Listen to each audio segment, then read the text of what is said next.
प्रचारित हो रहा है मोदी की गारंटी है, लेकिन आज मैं कहने जा रहा हूं कि प्रधानमंत्री नरेंद्र मोदी के वादों की गारंटी नहीं है, प्रधानमंत्री नरेंद्र मोदी की घोषणाओं की कोई गारंटी नहीं है। बात इतनी ही नहीं है, दरअसल मैं कहना चाहता हूं कि आम जनता को सरकारी योजनाओं का लाभ मिलने की गारंटी नहीं है।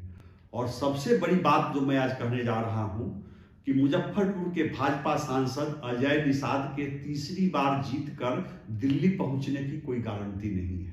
मैं ऐसा क्यों कह रहा हूं, किस आधार पर कह रहा हूं, मैं एक एक बिंदु पर बारी बारी से प्रकाश डालूंगा। आप मेरे साथ अंत तक बने रहिए। नमस्कार, मैं हूं विवेश त्रिवेदी और आप देखना शुरू कर चुके हैं जनता चौक लाइव। आगे बढ़ने से पहले कृपया मेरे इस वीडियो को लाइक कीजिए, मेरे चैनल जनता चौक लाइव को सब्सक्राइब कीजिए और इस वीडियो को अधिक से अधिक शेयर कीजिए। एक बात मैं सबसे पहले स्पष्ट कर देता हूं कि आज मैं जिस आधार पर कहने चला हूं कि मोदी की गारंटी नहीं है, जिस आधार पर कहने चला हूं कि अजय निषाद के तीसरी बार जीतने की गारंटी नहीं है, उसका आधार मुजफ्फरपुर में एयरपोर्ट का चालू नहीं होना नहीं है। मैं अपना विश्लेषण मुजफ्फरपुर एयरपोर्ट के आधार पर नहीं लाया हूं, मैं अपना विश्लेषण मुजफ्फरपुर में एम्स का निर्माण नहीं हो पाने के आधार पर नहीं किया। ये दोनों भी बहुत महत्वपूर्ण कारण हैं, लेकिन इन दोनों कारणों की चर्चा मैं सबसे अंत में करूंगा।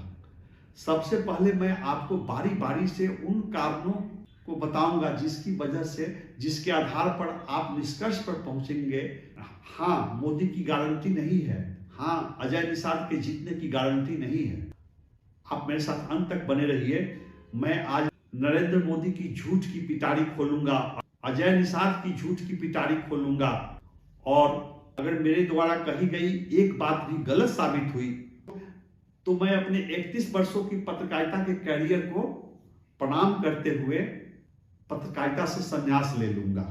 सबसे पहले मैं सांसद आदर्श ग्राम योजना की चर्चा करता हूं। 2014 में नरेंद्र मोदी ने इसे बड़े तामझाम से शुरू किया था। इस परियोजना को कहा गया था कि प्रत्येक सांसद अपने निर्वाचन क्षेत्र में एक सांसद आदर्श ग्राम का चयन करेंगे और उसे एक आदर्श ग्राम के रूप में विकसित किया जाएगा।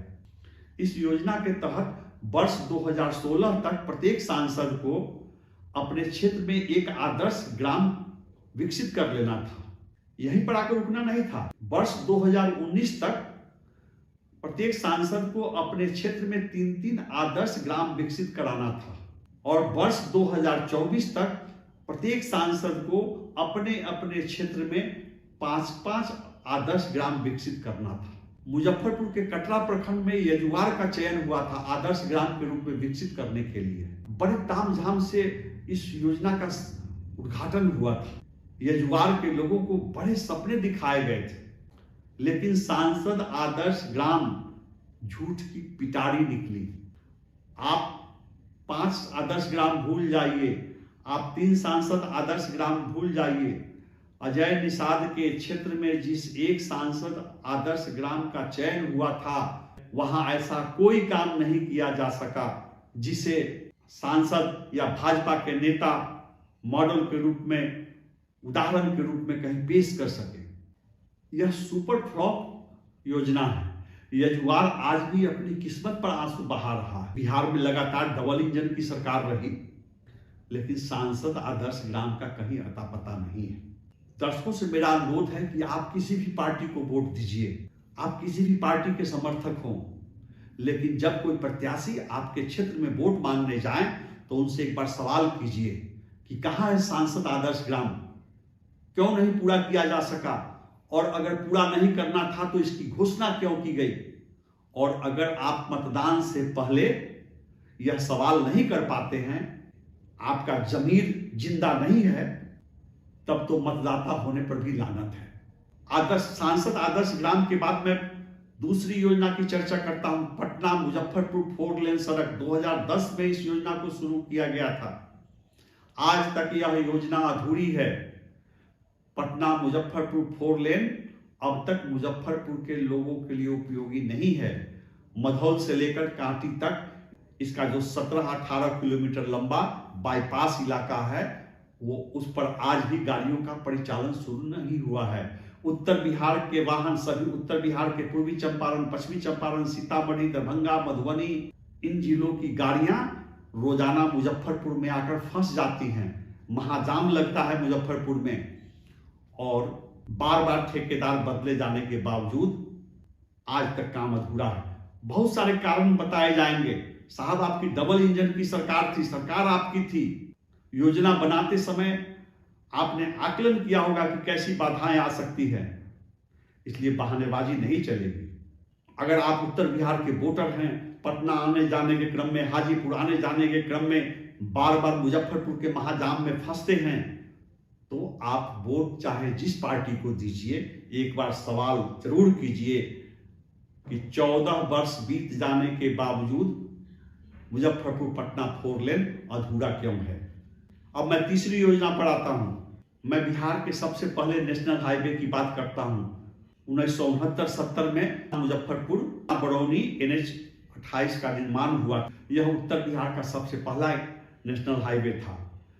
भाजपा के मंत्री, नेता, सांसद बार बार घोषणा करते रहते हैं कि इस सड़क को 4 लेन में बदला जाएगा। कमाल की बात यह है कि बरौनी से मुजफ्फरपुर तक इसे 4 लेन में बदलने के लिए जमीन अधिग्रहण की जरूरत नहीं है। घोषणाओं के बावजूद इसे आज तक 4 लेन में नहीं बदला गया है।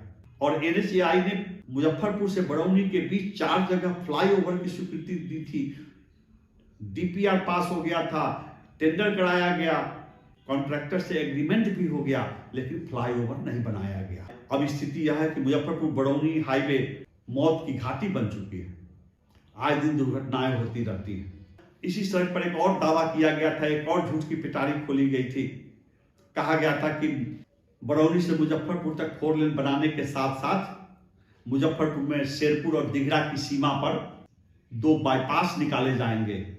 दिघरा से एक सड़क दक्षिण पश्चिम दिशा में निकलेगी और वह मुजफ्फरपुर पटना सड़क पर मधौल के पास मिलेगी। यह मुजफ्फरपुर शहर का पूर्वी बाईपास होगा। और दिघरा शेरपुर की सीमा से एक सड़क उत्तर पश्चिम की ओर निकलेगी और वह दरभंगा 4 लेन से मिल जाएगी, और वो सड़क मुजफ्फरपुर शहर के लिए पूर्वी उत्तरी बाईपास कहलाएगी। इसका भी DPR तैयार हो गया, लेकिन पूरे प्रोजेक्ट को, पूरी परियोजना को ठंडे बस्ते में डाल दिया गया। मुजफ्फरपुर के प्रति, उत्तर बिहार के प्रति केंद्र की सरकार, डबल इंजन सरकार का यह सौतेला व्यवहार रहा है। आप वोट दीजिए, आपको जिस पार्टी को वोट देना हो दीजिए, लेकिन जब प्रत्याशी कोई आपके दरवाजे पर आए तो आप इस तरह से अंगड़ाई लेते हुए यूं नहीं कहिए कि आप बेकार आए हैं, हम तो वोट आपको देने ही वाले हैं, आप दूसरी जगह मेहनत करने जाइए। जब आप ऐसा कह रहे होते हैं तो वह प्रत्याशी निरंकुश हो जाता है, मनमौजी हो जाता है, नकारा हो जाता है। उस प्रत्याशी को पता चल जाता है कि वह काम करे न करे, काम कराए न कराए, आप उसे आंख मूंद कर वोट देंगे।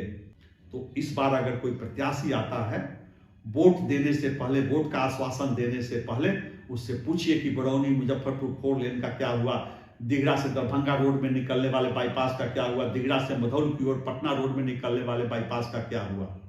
अब मैं चौथे प्रोजेक्ट की बात करता हूं। केंद्र सरकार ने पहले पटना से मुजफ्फरपुर होते हुए, सीतामढ़ी होते हुए सोनवर्षा तक 4 लेन निर्माण का निर्णय लिया था, लेकिन बाद में लागत में कटौती करते हुए मुजफ्फरपुर तक 4 लेन का निर्माण किया गया और मुजफ्फरपुर से सीतामढ़ी सोनवर्षा तक 2 लेन सड़क बनाई गई। इस सड़क पर भी आए दिन दुर्घटनाएं होती रहती हैं। धर्मपुर के पास एक साथ आधा दर्जन से अधिक स्कूली बच्चों को एक पिकअप गाड़ी ने रौंद डाला था। वहां अंडरपास बनाने की घोषणा की गई थी। मुजफ्फरपुर और सीतामढ़ी के बीच में कई जगह अंडरपास या फ्लाईओवर की जरूरत है, लेकिन NHAI का, डबल इंजन सरकार की ऐसी कोई प्राथमिकता नहीं। घोषणा यह भी हो चुकी है कि मुजफ्फरपुर से सीतामढ़ी होते हुए सोनवर्षा तक जो 2 लेन सड़क है, इसे भी 4 लेन में बदला जाएगा, लेकिन यह बस घोषणा है, यह सिर्फ वादा है। काम पूरा होने, काम शुरू होने की कोई गारंटी नहीं। इसलिए आप भूल जाएं कि यहाँ डबल इंजन की गारंटी है, मोदी की गारंटी है, भाजपा सांसदों की गारंटी है। मुजफ्फरपुर से भी भाजपा सांसद जीतते हैं, सीतामढ़ी से भी NDA सांसद जीतते रहे हैं, लेकिन मुजफ्फरपुर से सीतामढ़ी सोनवर्षा तक 4 लेन सड़क का निर्माण हो, इसकी कोई गारंटी नहीं है। अब मैं 5वीं योजना की बात करूं। मुजफ्फरपुर शहर को महाजामपुर कहा जाता है।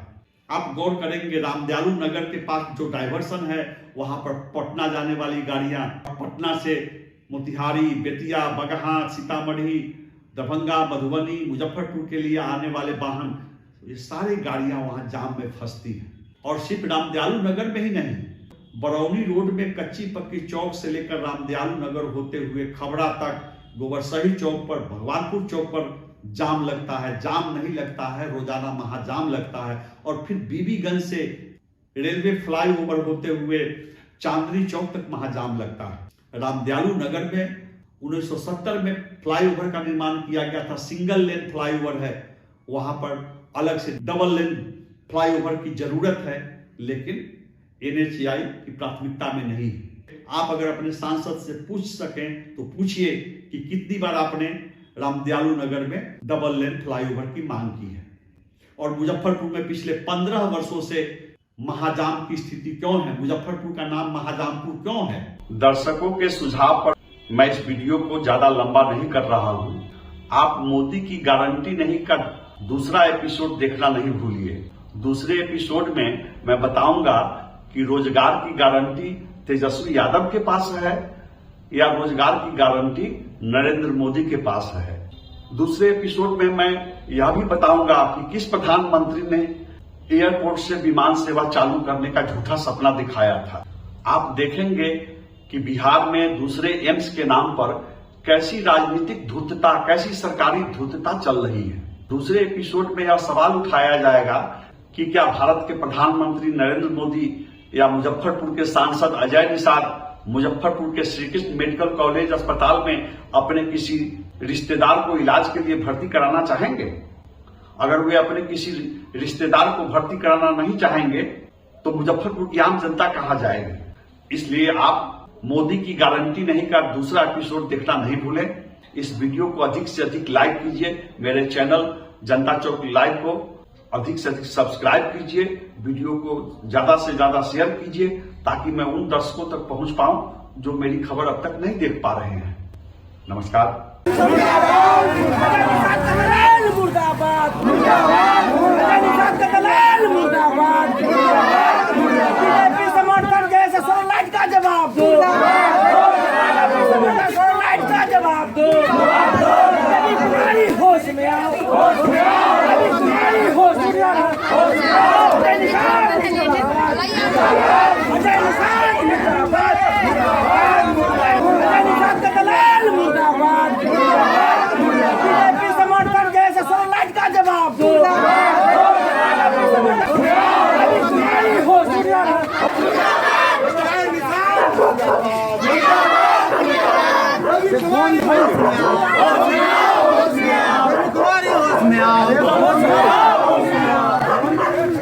Siapa yang